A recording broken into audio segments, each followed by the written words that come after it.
Hello friends, तो आज हम वापस आ चुके हैं एक और नई वीडियो के साथ। तो आज हम इस वीडियो में हम क्लास 9th एनसीईआरटी मैथ्स के चैप्टर 8 जो कि हमारा है क्वाड्रेटरल्स, इस चैप्टर के एक्सरसाइज 8.1 का क्वेश्चन नंबर 12 डिस्कस करने वाले हैं। इस एक्सरसाइज का लास्ट क्वेश्चन होने वाला है और ये क्वेश्चन बहुत ही मज़ेदार क्वेश्चन है। ठीक है, तो इस क्वेश्चन में आपको एक और नया कॉन्सेप्ट सीखने को मिलेगा। तो चलिए फटाफट से इस क्वेश्चन को अच्छे से सॉल्व करते हैं। इसके एक एक टॉपिक, एक एक पॉइंट को अच्छी तरीके से डिटेल में डिस्कस करते हैं कि कैसे क्या होगा, कैसे इसको सॉल्व करेंगे। तो चलिए देखते हैं कि इस क्वेश्चन में आखिर है क्या। तो यहाँ पर हमको क्या लिखा है ABCD is a trapezium. Trapezium याद आया? मैंने आपको पिछले इसके इंट्रोडक्शन वीडियो में मैंने आपको बताया था सारे क्वाड्रेटरल्स के बारे में, उनके प्रॉपर्टीज़ के बारे में, सब कुछ इन डिटेल मैंने आपको बताया है। अगर अभी तक उस वीडियो को नहीं देखा तो फटाफट से जाके देखिए, बहुत ही हेल्पफुल होने वाला है वो आपके लिए। क्योंकि जब तक आपको क्वाड्रेटरल्स के प्रॉपर्टीज़ नहीं पता होंगे, इन सभी फिगर्स के जब तक आपके प्रॉपर्टीज़ नहीं पता होंगे, कुछ नहीं प्रूव होगा, कुछ भी नहीं प्रूव कर पाएंगे आप। तो ये आपको प्रॉपर्टीज़ पता होनी मस्ट है, बहुत मोस्ट इम्पॉर्टेंट है। क्योंकि आगे आने वाली क्लासेस में आपको इन्हीं के बेसिस पर और भी चीज़ें इनमें निकालनी रहेंगी। ठीक है, फाइंड करनी रहेंगी। ठीक, तो आपको हर एक फिगर, हर एक क्वाड्रेटरल, या चाहे वो पैरेललोग्राम हो, रेक्टेंगल हो, स्क्वायर हो, रोम्बस हो, काइट हो, या ट्रेपीजियम हो, आइसोसेलेस ट्रेपीजियम हो, कुछ भी हो, सब के प्रॉपर्टीज आपको पता होने बहुत मोस्ट वेरी मोस्ट इंपॉर्टेंट है। ठीक है, तो देखते हैं यहाँ पर trapezium. ABCD is a trapezium in which AB parallel CD and AD equals BC। देखिए क्या कह रहा है, ABCD, ये इतना देखिए, ये आपको कह रहा है ट्रेपीजियम है। ट्रेपीजियम में बेसिकली होता क्या है, एक साइड हमारी, अब one pair of opposite sides are parallel to each other. एक कोई भी, जरूरी नहीं है यही दोनों हो, ये दोनों भी हो सकते थे पैरेलल आपस में, पर यहाँ पर हमको क्या गिवन है, AB पैरेलल DC, तो हम इसी को लेंगे। तो ये दोनों पैरेलल हैं और ये जो अपोजिट साइड्स है बाकी, ये दोनों AD और BC ये आपस में इक्वल हैं। तो ये कौन सा हमारा बन गया, कौन सा ट्रेपीजियम ये बन गया? ये ट्रेपीजियम ही नहीं है सिर्फ, ये आइसोसेलेस ट्रेपीजियम है। क्योंकि आइसोसेलेस ट्रेपीजियम में एक पेयर हमारा पैरेलल होता है साइड्स का, और एक पेयर साइड्स का हमारा आपस में इक्वल होता है। जो नॉन पैरेलल साइड्स होते हैं वो आपस में इक्वल होते हैं। ठीक है, अब देखिए यहाँ क्या कर रहा है, सो दैट फर्स्ट क्या है, angle A equals to angle B, मतलब ये एंगल इस वाले एंगल को ये इक्वल प्रूव करना है। ठीक है, ठीक है, angle C equals to angle D, angle D angle C इन दोनों को भी इक्वल प्रूव करना है। ठीक है, फिर एंगल ABC मतलब ABC ये वाला एंगल, और BAD मतलब ये वाला एंगल, इन दोनों ट्रायंगल्स को आपस में कॉन्ग्रेंट प्रूव करना है। फिर क्या प्रूव करना है, ये जो आपका डायगोनल है ना, ये डायगोनल ही तो है इसको, इस ट्रेपीजियम का, इस ट्रेपीजियम का, इन दोनों को आपस में इक्वल प्रूव करना है। AC और BD को, ये दो हमारे जो डायगोनल्स हैं, इन दोनों को इक्वल प्रूव करना है। ठीक है, क्वेश्चन समझ में आया? यहाँ तक क्वेश्चन समझ में आया? उम्मीद करता हूँ कि क्वेश्चन अच्छे से समझ में आ गया होगा। ठीक है, अब देखिए यहाँ पर ये आप सोच रहे होंगे ये हमको हिंट में क्या दे रखा है, इसको भी देखेंगे हम। देखिए hint, extend AB and draw a line through C parallel to DA intersecting AB produced at E। ठीक है, क्या कह रहा है इसका मैं मतलब बता दे रहा हूँ, पर यहाँ पर ये जो हिंट है ना, अगर मैं आपको इसके जो ये क्वेश्चन ये जो कह रहा है इस मेथड से कराऊंगा तो आपको हो सकता है थोड़ा कम समझ में आए। इस वजह से मैं एक इजी वे में समझाऊंगा आपको इस क्वेश्चन को, उसी वे से हम सॉल्व करेंगे, उसी कॉन्सेप्ट से सॉल्व करेंगे, बहुत ही सिंपल सा हो जाएगा। उसके बाद ये क्वेश्चन होने वाला है। तो इसका मतलब मैं आपको बता दे रहा हूँ, extend AB and draw a line through C parallel to DA। ये ये जो लाइन है ना, ये डी ए कहें या ए कहें, सी ई को ए डी के पैरेलल बनाया गया है और कहाँ से, सी से लिया गया है और ए बी को भी आगे बढ़ा के कहाँ तक बढ़ाया है, पॉइंट ई तक बढ़ाया है, जहाँ पर ये सी को जब हमने प्रोड्यूस किया तो वो जाकर ई पर इंटरसेक्ट कर रहा है। क्या कर रहा है, इंटरसेक्ट कर रहा है, बाइसेक्ट नहीं, इंटरसेक्ट है। ये देखिए इंटरसेक्टिंग ए बी, ठीक है, तो ये इंटरसेक्ट कर रहा है। यहाँ तक क्लियर है। अब जो मैं आपको बताने वाला हूँ, अब उसको ध्यान दीजिए। आप ये इतना पार्ट इसका भूल जाइए कि यहाँ कुछ है भी, ठीक है, इसको आप भूल जाइए, ये इतना पार्ट आप भूल जाइए। आप बस ये ध्यान रखिए कि हमारा ए बी सी डी एक आइसोसेलेस ट्रेपीजियम है, ठीक है, मान लिया। चलिए, बहुत अच्छी बात है। अब देखिए, अब यहाँ पर क्या करेंगे कि हमको क्या क्या गिवन है। सबसे पहले गिवन लिखेंगे। गिवन है क्या क्या ये बताइए। A B C D is a trapezium लिखते हैं क्योंकि यहाँ पर हमको ट्रेपीजियम ही गिवन है।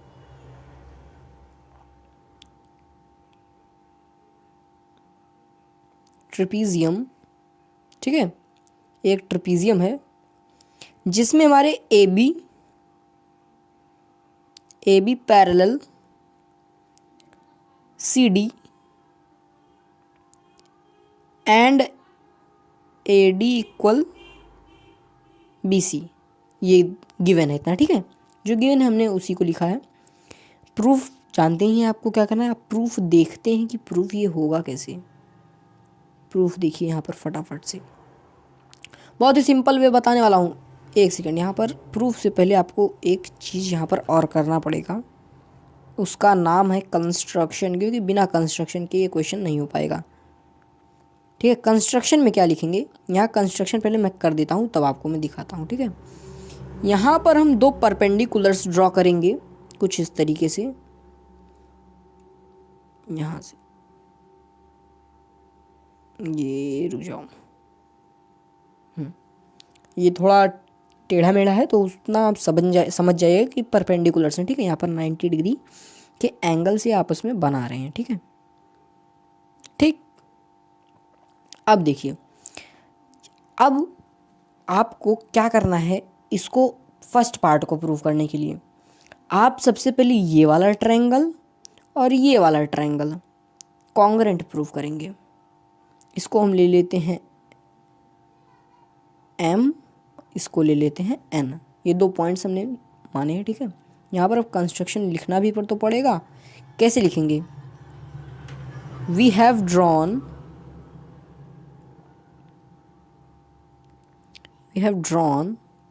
two perpendiculars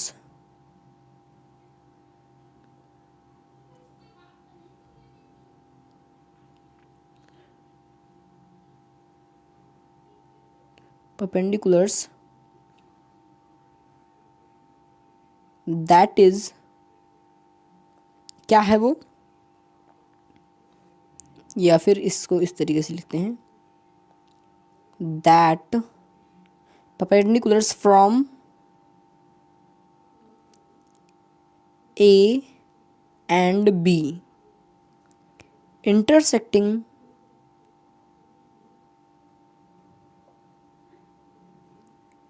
DC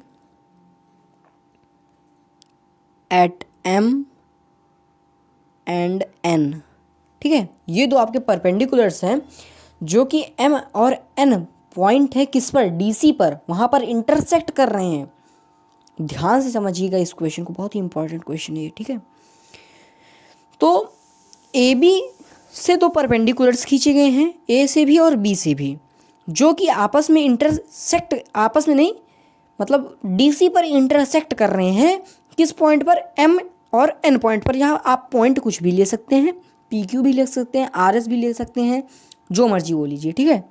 बस आपको इतना करना है कंस्ट्रक्शन। इसके बाद ये क्वेश्चन इतना इजी हो गया है कि सर आप कहेंगे सर इतना इजी क्वेश्चन। अगर आपके सर भी इसको, स्कूल वाले सर भी अगर आपके इसको एग्ज़ाम में देते हैं तो आप इतना फटाफट से करेंगे ना कि कोई जवाब नहीं है। तो देखिए अब हम दो ट्रायंगल्स, जैसे मैंने आपको पहले ही बताया था, AMD BNC को कॉन्ग्रेंट करते हैं। फटाफट से अब करेंगे।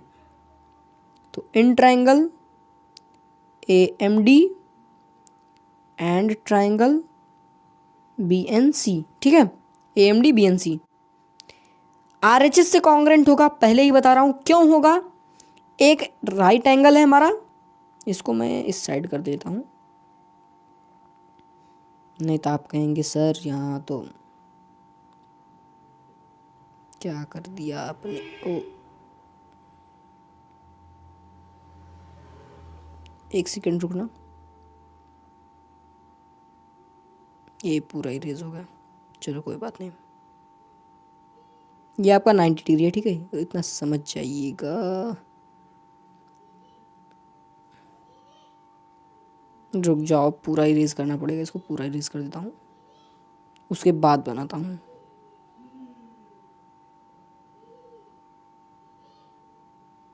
ये हो गया, ठीक है। तो यहाँ पर हमारा ये एक 90 डिग्री है, ये आपस में इक्वल हैं और ये दोनों भी इक्वल होंगे। क्यों इक्वल होंगे कमेंट सेक्शन में आप बताइए मुझको इसका जवाब, इसका रीज़न। तब तक मैं बाकी करता हूँ, ठीक है। तो यहाँ पर क्या होगा, angle M equals to angle N each 90 degree लिख सकते हैं। यहाँ पर फ्रॉम कंस्ट्रक्शन भी लिख सकते हैं।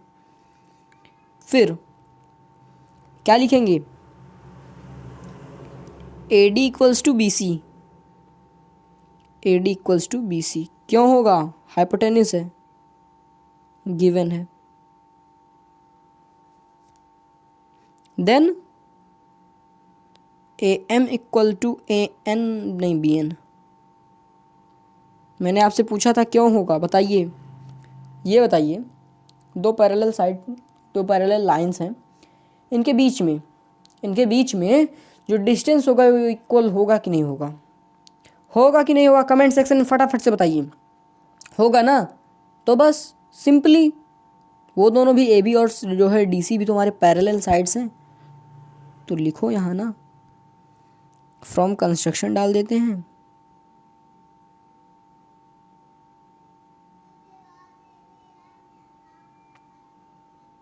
ये ज़्यादा इजी रहेगा, ठीक है, आपके लिए समझने के लिए भी। Therefore triangle AMD congruent to triangle BNC किससे होगा, बाई RHS रूल, ठीक है। अब यहाँ देखिए, यहीं पर हम एक पॉइंट और क्लियर कर देते हैं, सेकेंड वाला पॉइंट, सेकेंड वाला पार्ट यहीं पर क्लियर कर रहा हूँ मैं आपका। सेकेंड पार्ट, ठीक है, सेकेंड पार्ट यहीं पर है, इसको आप ध्यान दीजिए। पेन का कलर मैं यहाँ चेंज कर दे रहा हूँ, समझ जाइएगा आप इसको। सेकेंड पार्ट में है क्या, angle C equals to angle D, CPCT से होगा कि नहीं होगा, दोनों कॉरस्पॉन्डिंग एंगल से, यार क्या बताऊँ मैं आपको। Angle C equals to angle D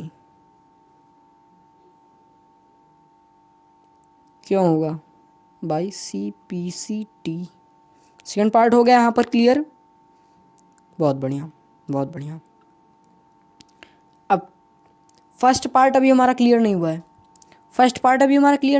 first part को क्लियर करने के लिए अब हम क्या करेंगे, यहाँ पर हम एक चीज़ और लिखेंगे। ओ यहाँ पर मैंने ये क्या कर दिया, रुक जाओ, यहाँ पर हम एक चीज़ लिख लेते हैं, क्या यही लिख लेते हैं। ये तो हमारा सेकंड पार्ट यहाँ पर प्रूफ हो गया। क्या लिखेंगे देखिए,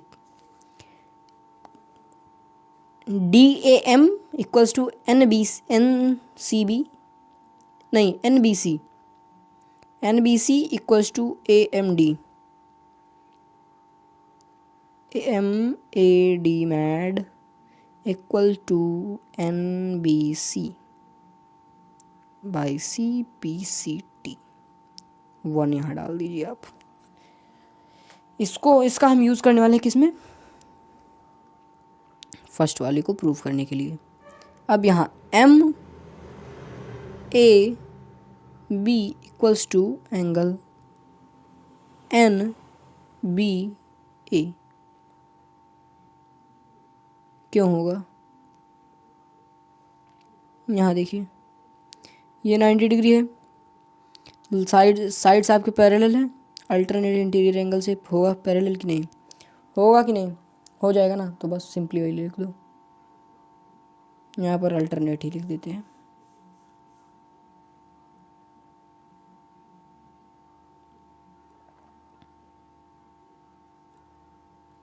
अल्टरनेट एंगल्स, ठीक है, दोनों इक्वल हो गए आपस में। यहाँ पर सेकंड लिख देते हैं, by adding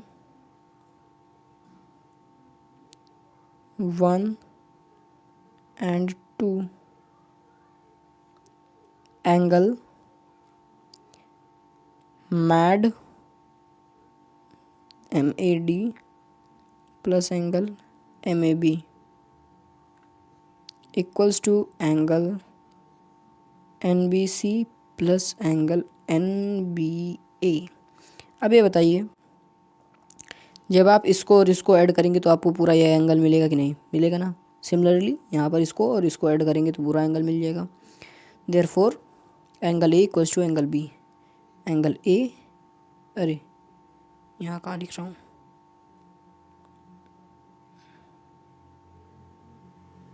angle A equals to angle B। ये है आपका फर्स्ट पार्ट, ठीक है। यहाँ पर मैं लिख देता हूँ फर्स्ट पार्ट,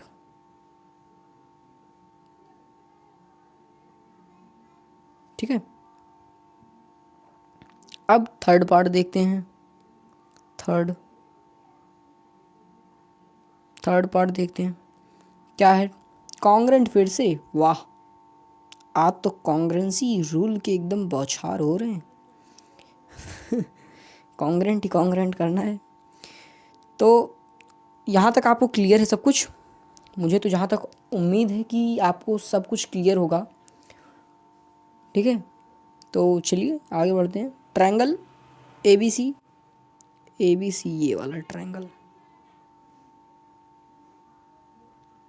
ये वाला, ठीक है। ये थोड़ा, ये भी लाइन टेढ़ी मेढ़ी हो सकती है, हो और है भी, बट उतना आप समझ जाइएगा, उतने आप समझदार हैं कि भाई मेरे पास रूलर यहाँ पर नहीं है, तो इतना आप सीधे लाइंस को सीधा बनाइएगा, मेरी तरह टेढ़ा मेढ़ा मत बनाइएगा, नहीं तो सर भी, आपके स्कूल वाले सर या मैम भी आपको नंबर टेढ़ा मेढ़ा ही देंगे, ये समझ लीजिएगा, ठीक है। तो अब इन दोनों ट्रायंगल्स को कॉन्ग्रेंट प्रूव करना है। यहाँ पर मैं इसको इरेज कर देता हूँ जो मैंने कंस्ट्रक्शन किया था, क्योंकि अब हमको कंस्ट्रक्शन की कोई भी ज़रूरत नहीं है।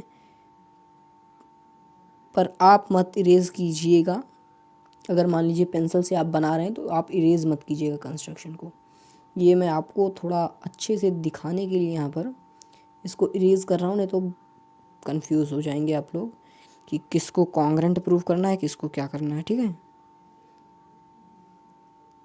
तो इन दोनों को हमें कॉन्ग्रेंट प्रूव करना है।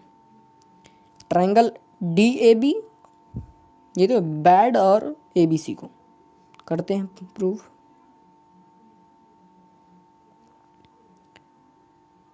In triangle bad BAD and triangle ABC कैसे प्रूफ करेंगे बताइए? बहुत ही सिंपल सा है। देखिए यहाँ पर आप देखिए, AD equals to BC given है कि नहीं है? है। फिर angle A equals to angle B होगा कि नहीं होगा? यहाँ पर ये प्रूफ किया था हमने, ये दोनों पार्ट्स प्रूफ हो चुके हैं, प्रूफ किया था ना, तो इसको लिखते हैं। देन हमारा एक साइड कॉमन है, कौन सा? AB, तो सिंपली लिख देंगे angle A equals to angle B, from above लिख देते हैं, from above, then A B equals to A B common. ये क्वेश्चन आपका ख़त्म होने वाला है। ये ए क्या करती यहाँ कॉन्ग्रेंट हो गया, यहाँ पर किस रूल से हुआ है, बाई साइड साइड साइड नहीं, साइड एंगल साइड है रूल। ये देखिए यहाँ पर ये आपका हो गया साइड एंगल और ये साइड। ये आपको वैसे लिखने की ज़रूरत नहीं है क्योंकि आपके टीचर्स समझ जाएंगे जब आप लिख देंगे यहाँ पर। ये इम्पॉर्टेंट ये है, ना कि जो मैंने अभी लिखा था वो। अब जब हमारे दोनों ट्रायंगल्स, ट्रायंगल ABC और ट्रायंगल BAD मतलब बैड, दोनों ट्रायंगल जब आपस में कॉन्ग्रेंट हो गए तो थर्ड पार्ट हमारा यहाँ पर क्लियर होता है। फोर्थ पार्ट है कि आपको क्या प्रूफ करना है, diagonal AC equals to diagonal BD। तो CPCT से हो जाएगा आपका AC equals to BD by CPCT। ठीक है, ये था आपका क्वेश्चन। तो आज के लिए बस इतना ही। आई होप कि आपको ये क्वेश्चन अच्छे से समझ में आया होगा। तो मिलते हैं किसी और नए वीडियो में किसी नए टॉपिक के साथ, तब तक के लिए आप बने रहें हमारे साथ।